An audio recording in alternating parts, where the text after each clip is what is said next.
of you, welcome back to my YouTube channel. It's me Anjali. So എല്ലാവരും സുഖമായിട്ടിരിക്കുന്നു. ഇന്നത്തെ video എന്ന് പറയുന്നത് ഒരു ചെറിയ ചിന്ന ടിപ്പാണ്. ചെറിയ മക്കളെ പഠിപ്പിക്കുന്ന പാരന്റ്സിനും ടീച്ചേഴ്സിനും ഇത് എന്തായാലും ഉപയോഗം ആകുമെന്ന് I am sure about that. So നമുക്ക് വീഡിയോയിലേക്ക് കടന്നാലോ? നിങ്ങൾ എല്ലാവരും തമ്മിൽ കണ്ടില്ലേ? ഓക്കെ, അപ്പൊ നമുക്ക് വീഡിയോയിലേക്ക് കടക്കാം.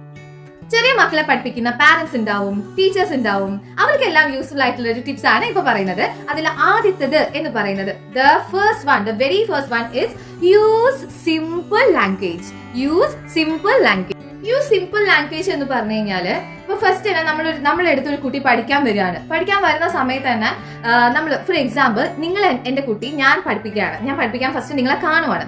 How are you baby, what's up, what's going on. ഇതിപ്പോ സ്റ്റാർട്ടിങ്ങിൽ തന്നെ ഞാൻ ഇങ്ങനെ നിങ്ങളോട് സംസാരിച്ചാൽ നിങ്ങൾ എന്റെ ദൈവമേ എന്താണ് ഈ മനുഷ്യൻ പറയുന്നത് വിചാരിക്കും. അതായത് പെട്ടെന്ന് കടുകട്ടിയിട്ടുള്ള വേർഡ്സും അങ്ങനെയൊക്കെ പറഞ്ഞിട്ട് ആ കുട്ടീനെ നമ്മൾ നെർവസ് ആക്കാതെ ഇരിക്കുക. അതിന് ആദ്യമായിട്ട് വേണ്ടത് ജസ്റ്റ് സിമ്പിൾ ലാംഗ്വേജ് ആയിട്ട് ആ കുട്ടീനെ ഹാൻഡിൽ ചെയ്യുക. ഫോർ എക്സാമ്പിൾ നിങ്ങൾ എന്റെ കുട്ടി, ഞാൻ teacher. Okay, how are you baby, are you sad or are you happy? ഇപ്പൊ ചേഞ്ച് ഫീൽ ചെയ്തില്ലേ? അതായത് എനിക്ക് തോന്നണം, അതായത് ഞാൻ എന്ന വ്യക്തി ഞാൻ ചോദിക്കുന്ന കുട്ടിക്ക് തോന്നണം, അതായത് ഞാൻ എങ്ങനെയാണ് എന്നുള്ളതാണ് ആ ടീച്ചർക്ക് അറിയേണ്ടത്.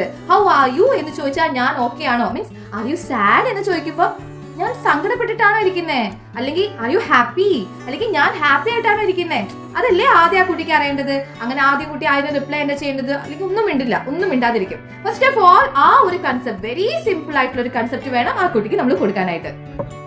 And the second one is എന്താണെന്നറിയോ, ചിന്തിക്കാൻ പറ്റുമോ? Okay, I will tell. ഒരു നമ്മൾ ക്ലാസ് എടുക്കുന്ന സമയത്ത് അത് എപ്പോഴും it should be fun and dramatic. എങ്ങനെയാണെന്നല്ലേ പറഞ്ഞുതരാം. ഫൺ ആൻഡ് ഡ്രമാറ്റിക് എന്ന് പറയുമ്പോൾ അതിന് എക്സാമ്പിൾ സഹിതം ഞാനിപ്പോ കാണിച്ചുതരാം. നിങ്ങൾ തന്നെ പറയണം, കമന്റ് ചെയ്യണം. ഇങ്ങനെയാണോ ക്ലാസ് എടുത്താൽ അവർക്ക് ശരിയാവോ എന്ന് നിങ്ങൾ തന്നെ പറയണം. ഫോർ എക്സാമ്പിൾ, എന്റെ കയ്യിൽ ഇപ്പൊ ഒരു സ്പൈഡർ ഉണ്ട്.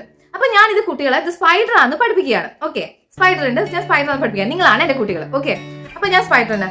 Children, this is spider. Spider, how many legs the spider having? How many legs having? 8 legs, right? ഇങ്ങനെ പറഞ്ഞു കഴിഞ്ഞാൽ സ്പൈഡർ ഓക്കെ 8 legs ഉണ്ട്. കുട്ടി ഓക്കെ ഫൈൻ ആണ്. പക്ഷെ അത് അപ്പൊ തന്നെ ആ കുട്ടി വിടും. ഓക്കെ, ആ കുട്ടി അത് അപ്പൊ തന്നെ വിടും. അതിന് പകരം ഇങ്ങനെ ചെയ്ത് നോക്കിയാലോ. What is this? The spider. This is spider. Look children, this is spider.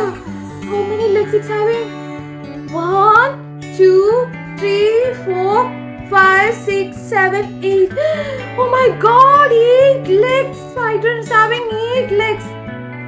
കുറച്ച് ഡ്രാമാറ്റിക് ആയിട്ട് പറയുമ്പോ അത് കുട്ടികൾ, പ്രത്യേകിച്ച് ചെറിയ കുട്ടികൾ, അവരും അയ്യോ സ്പൈഡർ 8 legs ഉണ്ട് എന്ന് വിചാരിച്ചിട്ട് അത് സ്പൈഡർ ആണെന്നും 8 legs ഉണ്ടെന്നും. അതേപോലെ ഓരോ വിഷയത്തിന്, ഞാൻ എക്സാമ്പിൾ പറഞ്ഞതേ, ഓരോ വിഷയത്തിന് അങ്ങനെ പഠിപ്പിച്ചാൽ അടിപൊളിയാ. മൂന്നാമത്തെ ടിപ്പ് എന്താണെന്നല്ലേ? മൂന്നാമത്തെ ടിപ്പ് എന്ന് പറഞ്ഞു കഴിഞ്ഞാല് നമ്മൾ ഒരു കാര്യം കുട്ടീനെ പഠിപ്പിക്കുവാണ്. ഫോർ എക്സാമ്പിൾ ഒരു സ്റ്റോറി പഠിപ്പിക്കുവാണ്. ഈ സ്റ്റോറി പഠിപ്പിക്കുന്ന സമയത്ത് ആ സ്റ്റോറിയിൽ പലതരം ഇമോഷൻസിലൂടെ ആ സ്റ്റോറി കടന്നു പോകും അല്ലെ. ഇപ്പൊ നമ്മൾ സിമ്പിൾ ആയിട്ട് പറഞ്ഞു കഴിഞ്ഞാൽ ആ കുട്ടി അത് സിമ്പിൾ ആയിട്ടേ കാണുള്ളൂ. നമ്മളെ പഠിപ്പിക്കുന്ന ആ കുട്ടികൾ അതിനെ സിമ്പിൾ ആയിട്ടേ കാണുള്ളൂ. അതിന് പകരം നമ്മൾ എക്സ്പ്രഷനും ഇമോഷൻസും ഇത് പഠിപ്പിച്ചാലോ? ഒരു എക്സാമ്പിൾ പറഞ്ഞുതരാം. ഇപ്പൊ ഞാനൊരു സ്റ്റോറി പറയാണ്.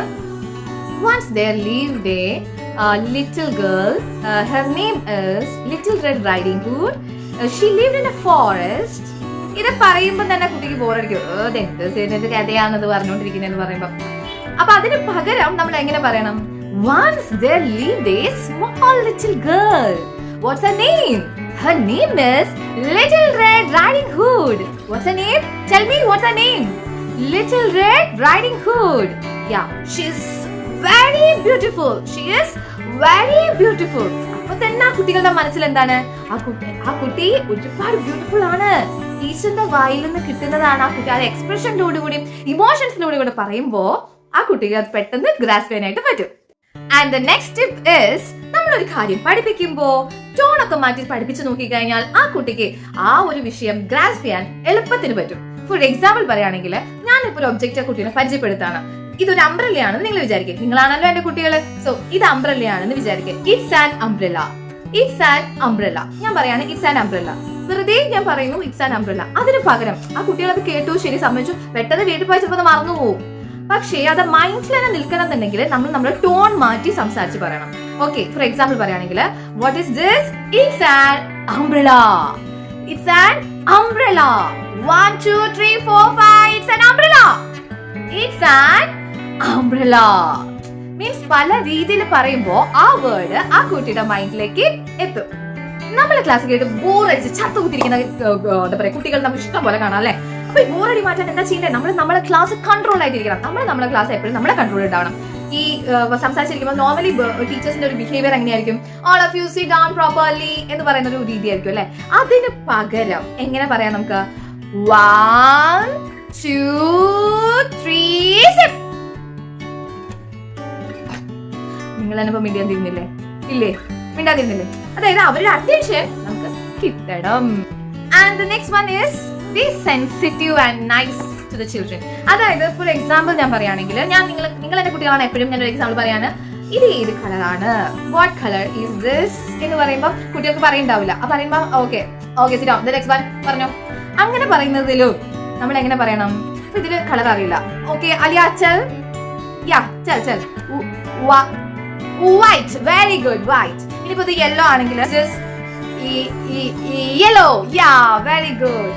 അങ്ങനെയൊക്കെ പറഞ്ഞു കഴിഞ്ഞാൽ ഒരു ഇഷ്ടം തോന്നും നമ്മുടെ ക്ലാസ്സിലിരിക്കാൻ. പിന്നെ ടീച്ചറിനോടും ഒരു സ്പെഷ്യൽ അറ്റൻഷൻ അവർക്ക് ഫീൽ ചെയ്യും. അപ്പൊ ഇത്രയും ടിപ്സ് നിങ്ങൾക്ക് യൂസ്ഫുൾ ആയിട്ടുണ്ടോ എന്നുള്ളത് എനിക്ക് കമന്റ് ചെയ്ത് അറിയിക്കുക. ഇഷ്ടമായെങ്കിൽ ലൈക്ക് ചെയ്യുക. This is for the today. Have a nice day. Thank you. By.